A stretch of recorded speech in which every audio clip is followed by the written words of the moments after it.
des hommes ici maintenant, je ne sais pas. Il y a une sœur là-bas. Bonsoir. Bonsoir. Je réponds au nom de la sœur Neftali. Pasteur, j'ai une question pertinente sur le point où vous avez parlé du plaisir. Je donne personnellement mon exemple. Hein? Isaac a exemple, Isaac a une réalité. Quoi. Ah, maman, c'est toi maintenant qui nous attire. Vas-y, ma sœur. Je me retrouve avec un homme. Je trouve que la personnalité, ça va. On s'aime, le courant passe bien. Mais arrivé dans le mariage, comme vous nous avez dit, vous avez donné un exemple de...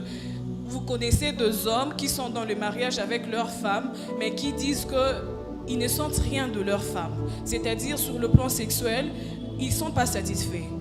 Je me demande, j'arrive dans le mariage, je me retrouve avec un homme comme ça. Je dois seulement prier le Seigneur sur le plan sexuel ou je ne sais pas, je dois trouver des conseillers.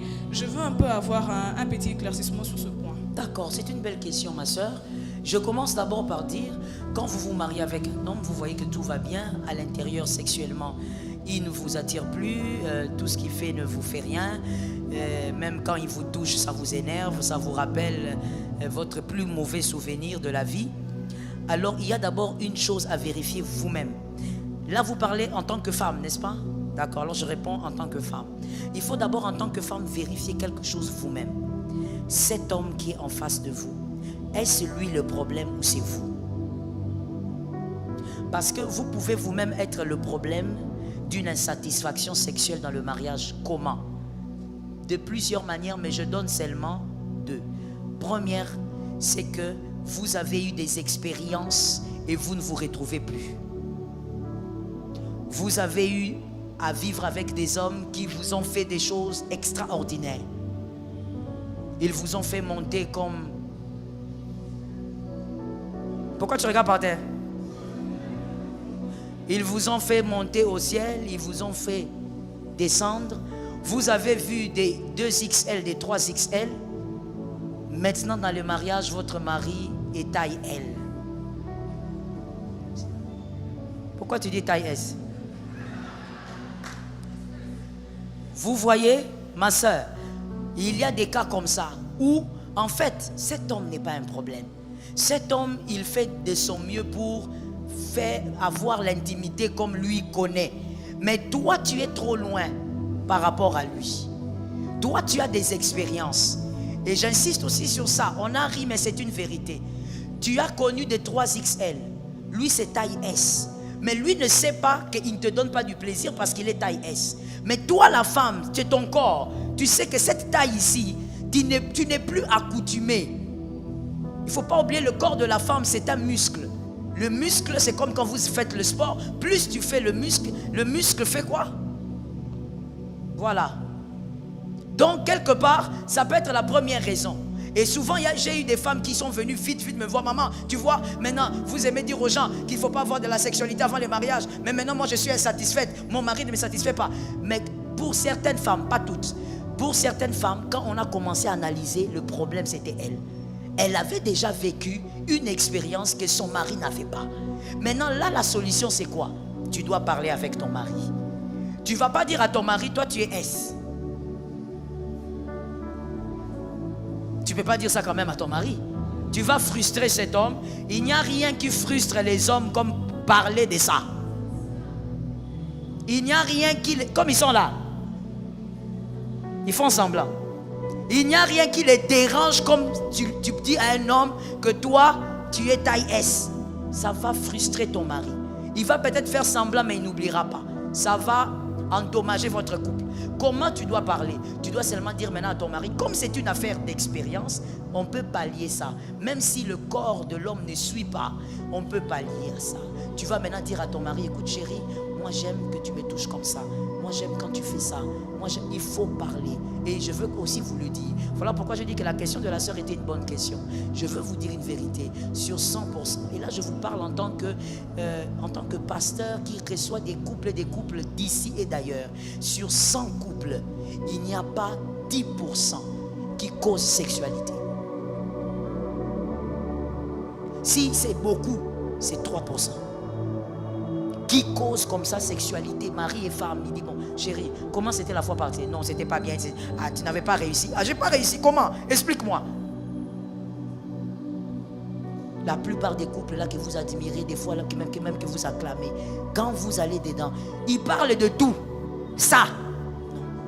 Ils ont des frustrations qui cachent. La femme a des frustrations. L'homme, des fois aussi, a des frustrations. Mais on ne parle pas de ça. Parce que c'est un sujet qu'on ne nous a pas habitués en tant qu'Africains de parler de ça.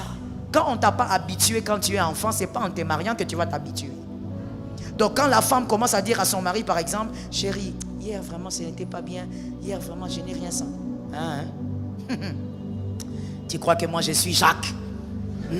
Voilà l'impudicité. Voilà. Quand on vous dit qu'il faut rester calme dans l'église, tu vois la mentalité, c'est la mentalité africaine. On n'y peut rien. Mais gloire à Dieu parce qu'il y a des réunions pareilles.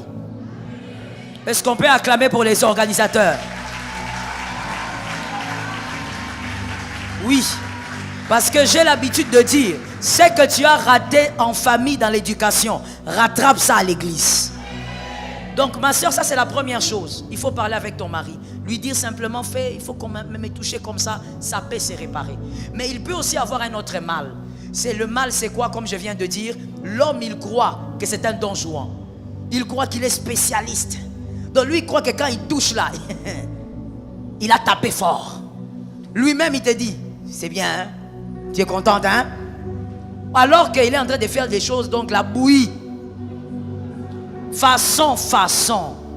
Et tout ça, c'est toujours la communication. Il faut être capable de dire à ton mari, écoute, moi franchement, je ne suis pas trop, le système là que tu fais là, de me mordre au dos là, moi je n'aime pas beaucoup ça. Hein? Ne me mords pas comme ça. Moi ça me dérange, ça me déconnecte. Moi je préfère ça. Tout passe par la communication.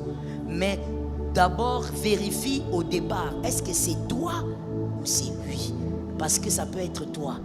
Et il faut causer. Tout dépend aussi du type d'homme que tu vas épouser. Parce que comme tu les vois ici, les hommes que tu vois là, au milieu d'eux, il y a des hommes qui seront capables d'en parler à froid. Il y a aussi des hommes qui ne vont pas supporter d'en parler. Parce qu'ils auront l'impression que tu touches à leur ego. Alors ils ne pourront pas. Mais je donne un conseil à un jeune homme. C'est un mal que de ne pas parler de ta sexualité avec ta femme. Je dis avec ta femme. Je ne dis pas avec la copine qui t'attend là dehors. D'ailleurs, vous êtes dans les copinages, vous voulez pécher ce soir? Non, hein? Si cette copine-là qui t'attend dehors t'amène dans le péché, je dis feu. Feu. J'en vois encore là où elle est. C'était la dernière question. C'était la dernière, n'est-ce pas? On va poser les questions le samedi prochain. Aujourd'hui, on doit prier. Est-ce que vous êtes d'accord? Tenons-nous debout, s'il vous plaît, on va prier. La communication ouverte et honnête au sein de leur intimité et de leur sexualité. La parole de Dieu nous enseigne que la transparence et le respect mutuel sont essentiels, même dans ce domaine de notre vie. Dans 1 Corinthiens 7 versets 3 à 5, il est écrit que les conjoints doivent se donner l'un à l'autre et ne pas priver leur partenaire, sauf d'un commun accord pour un temps de jeûne et de prière. Cette approche montre que la communication et la compréhension mutuelle sont vitales pour une intimité épanouie. Proverbe 5 versets 18 à 19 nous rappelle que l'intimité conjugale est une bénédiction de Dieu, que ta source soit bénie, et fais ta joie de la femme de ta jeunesse, biche des amours, gazelle pleine de grâce, que ses seins te comblent en tout temps, sois continuellement enivré de ses charmes. Cette affection et cette bénédiction découlent d'une communication ouverte et de l'amour partagé. Il est important pour les couples chrétiens de discuter de leurs attentes, de leurs préoccupations et de leurs désirs en matière d'intimité. La communication sincère peut renforcer la confiance et la compréhension mutuelle, favorisant ainsi une intimité saine et respectueuse. En conclusion, mes chers frères et sœurs, la communication ouverte et honnête dans votre vie intime est un aspect vital de votre relation conjugale.